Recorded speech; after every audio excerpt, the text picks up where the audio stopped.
Not all INFJs are built the same.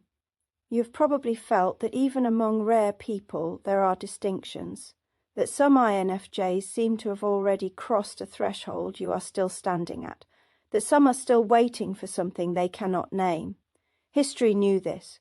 Ancient traditions that tracked human types did not treat them as a single flat category. They gave different faces to the same archetype for a reason: the oracle, the healer, the exile, the one who sleeps through their own life, and the one who walks through fire and comes back changed. Different faces, different levels, different work to do.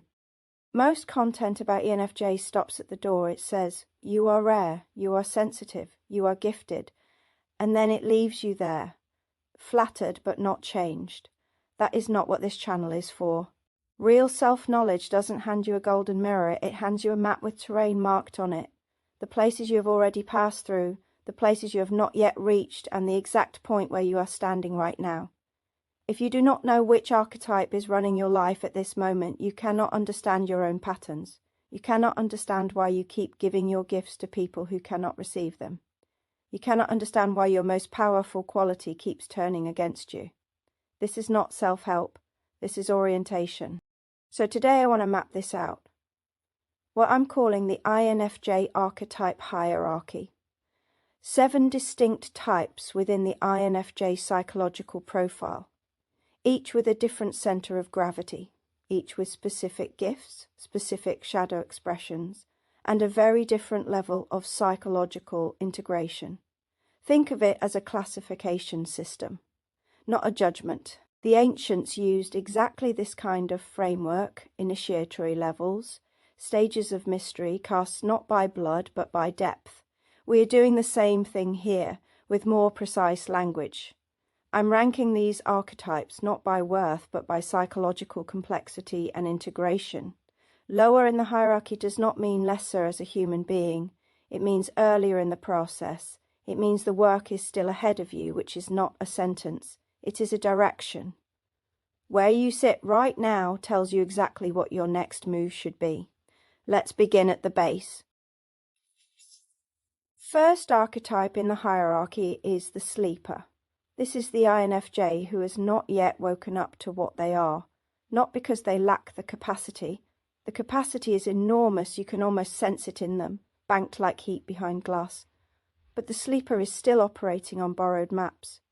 They have absorbed the world's definition of who they should be and built a life around it, careful, accommodating, and visible by design. The sleeper's gift is sensitivity of extraordinary depth. They feel everything, they perceive everything. But because no one has ever told them that this is a form of intelligence rather than a problem to manage, they have spent most of their energy trying to be less of what they are. The shadow of the sleeper is not malice, it is disappearance. They vanish into other people's narratives, other people's needs, other people's sense of what is real. They are the most susceptible to prolonged enmeshment, relationships and environments that quietly consume them while telling them it is love. In the hierarchy, the sleeper sits at the base, not as condemnation, but as a starting point. Every archetype above them has passed through this. Most INFJs spend a significant portion of their lives here. Some never leave. The initiatory wound for the sleeper is the moment they realise the map they've been following was never theirs. The second archetype is the exile. The exile has woken up, but the waking has been painful enough that they have concluded the world has no place for them. They are aware now. They see through surface structures. They sense the gap between what people say and what they mean, between what institutions claim and what they do. This perception is real. It is not paranoia. The exile is not wrong about what they see, but they have taken that clarity and turned it into distance. The exile's gift is discernment, a form of pattern recognition that is genuinely rare. They read rooms, read people, read the hidden architecture of systems before most people have even sat down. In the right context, this is an extraordinary advantage. The shadow of the exile is contempt, not always expressed, often deeply buried, but the exile has begun to use their perception as a barrier rather than a bridge. They know too much about human disappointment, and they have stopped expecting anything else. They are often the INFJs who describe themselves as done with people who have pulled back into isolation, not as rest but as permanence. There is grief underneath this. That is important to name. In the hierarchy, the exile sits one level above the sleeper because they have achieved genuine consciousness, but consciousness alone does not complete the initiation. The work of the exile is to discover that perception without connection becomes its own kind of prison.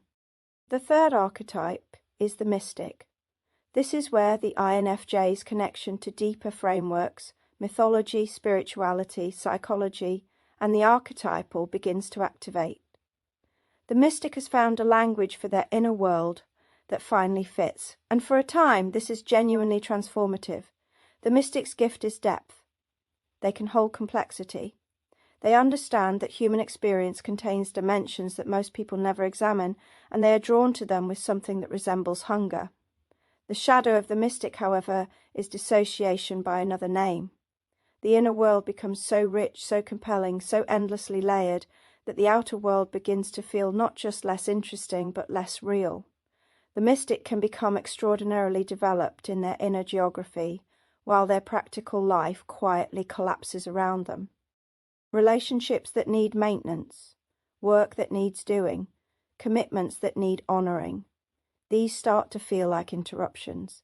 There is also a particular spiritual arrogance that can settle in the mystic, a sense that those who do not perceive as they perceive are simply less evolved. This is one of the INFJ's most dangerous shadow expressions, and it tends to emerge precisely in those who have done the most reading. In the hierarchy, the mystic is placed in the middle, a genuine stage of integration, but one with serious traps. The gateway out of the mystic stage is embodiment, coming back down into the world and learning to be useful within it. The fourth archetype is the Sentinel. Something has shifted here. The Sentinel has taken their perception, their depth, and their insight and turned them outward in a specific way. They have become a guardian of thresholds. The Sentinel knows what belongs and what doesn't. They can sense when something is off in a system, in a relationship, in a community, before it becomes visible to anyone else. And they have developed, often through significant personal cost, the capacity to say so. Their gift is integrity, not as an abstract principle, but as something they live structurally. The Sentinel holds the line. They are the ones organizations rely on to name what no one else will name, the ones in families who carry the unspoken truth, the ones in friendships who deliver the hard observation at precisely the moment it is needed and not wanted. The shadow of the Sentinel is rigidity. At their most integrated, the Sentinel's discernment is flexible and responsive. At their least integrated, it becomes a judgment system, a set of fixed criteria that people must meet before the Sentinel will trust them, engage with them, or consider their input. The Sentinel in shadow becomes the person who is always right and always alone. The initiatory threshold for the Sentinel is learning that not every boundary is wisdom, and that not every protected thing deserves protection. In the hierarchy, the Sentinel occupies the upper middle range, a deeply functional expression of the INFJ archetype that has navigated some of the hardest integration work. They are in many ways the most socially valuable INFJ type. The fifth archetype is the wounded healer. This is perhaps the most ancient expression of the INFJ type. It appears in myth after myth, culture after culture, the healer who cannot heal themselves, who carries a wound that never fully closes, and who has learned to work from within that wound rather than despite it. The wounded healer's gift is understanding that cannot be faked. They do not extend compassion from a position of having figured things out. They extend it from a position of having been in the same dark. This is why their help actually lands. People do not feel managed by the wounded healer. They feel witnessed. There is a difference, and most people have experienced both, and they know which one changes them. The shadow of the wounded healer is martyrdom. Because their gift is so genuinely rooted in suffering, there can, subtly and gradually, develop an identification with the suffering itself. The wound becomes the credential, and this means unconsciously that healing threatens the identity. The wounded healer in shadow will find new wounds to carry, new people to absorb, new causes that keep the wound fresh, because without it they do not yet know who they are. This is one of the most important shadows for INFJs to sit with, particularly those who have built their purpose around helping others. In the hierarchy, the wounded healer sits just below the two most integrated archetypes because the depth of genuine wisdom here is extraordinary. What places them below the top level is only this: the incomplete reckoning with the wound as identity. The sixth archetype is the architect. The architect has done something that most INFJs struggle to do for a very long time. They have translated their inner vision into an outer structure, not the frantic overfunctioning of the unintegrated INFJ, not building things to manage anxiety or to prove worth, building because they have something specific to build, and they know what it is and they know why it matters. The architect's gift is that unusual combination of visionary perception and structural intelligence. They see what could exist, the system, the community, the body of work, and they understand the sequence of steps that would bring it into being. This is genuinely rare. Most people have one without the other. The shadow of the architect is control. They have worked too hard to trust what they have built to the chaos of other people's input. They become architects who cannot allow anyone else to touch the blueprints. This produces high-quality work and low-sustainability relationships. The gateway through the architect's shadow is learning that the most enduring structures are designed to outlive their builder, which means building in spaces for other hands. In the hierarchy, the architect sits at the second highest level. Their gifts are fully active. Their contribution to the world is real and lasting. What remains is the particular work of the ego, learning that the vision does not require its control to survive it. The highest expression in the INFJ Archetype Hierarchy is the oracle, not a title given, not a role performed. The oracle is what happens when all the previous thresholds have been crossed, when the gifts have been claimed, the shadows have been met, the wound has been integrated rather than carried, and something distilled and clear remains. The oracle's gift is almost impossible to describe in conventional terms. It is the convergence of everything: depth, discernment, structural intelligence, empathy born of real suffering, and an absence of ego investment in being right. They perceive what is coming, not in a supernatural sense, but in the way that someone who has mapped 1,000 human situations begins to recognize the early markers of patterns others have not yet learned to read. They speak rarely. When they speak, the room changes. What distinguishes the oracle from every archetype below is not capability. Most of the archetypes below carry equivalent or even greater raw gifts. What distinguishes the oracle is integration.